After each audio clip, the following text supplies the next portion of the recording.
வணக்கம். CR kitchen மதுரைக்கு நான் உங்களை வரவேற்கிறேன். இப்போ நம்ம வெஜ்ஜு ஃப்ரைட் ரைஸ் செய்ய போகிறோம்.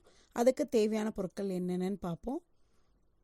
200 கிராம் பாஸ்மதி அரிசி சாதம், அரை கப் பீன்ஸ், அரை கப் கேரட், அரை கப் வெங்காயம், 1 கப் முட்டைகோஸ், 2 பல் பூண்டு பொடியை நறுக்குனது, மிளகுத்தூள் 2 ஸ்பூன், தேவையான அளவு எண்ணெய். வாணலியை சூடு பண்ணிவிட்டு தேவையான அளவு எண்ணெய் ஊற்றிக்கிடுவோம். எண்ணெய் காஞ்சோன்னு நறுக்கி வச்ச வெங்காயத்தை போட்டுப்போம். வெங்காயம் ரொம்ப வதங்க வேணாம், லைட்டாக வதங்கினா போதும். வெங்காயம் வாங்கினோன்னா பூண்டு பல் போட்டுப்போம். பூண்டு கொஞ்சம் வதங்கினோன்னு நம்ம நறுக்கி வச்ச கேரட் போட்டுக்கிடுவோம். கேரட் லைட்டாக வதங்கினோன்னு நம்ம பீன்ஸையும் போட்டுப்போம். பீன்ஸும் கேரட்டும் போடும்போது ஒரு அரை ஸ்பூன் ஜீனி போட்டுப்போம். ஏன்னா அந்த கலர் மாறாமல் இருக்கும்.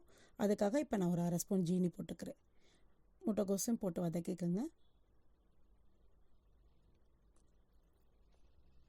நம்ம வடித்து வச்ச சாதம் போட்டுக்கலாம். நீங்கள் தேவைன்னா அதில் சாஸ் சேர்த்துக்கோங்க, நான் சேர்க்கலை.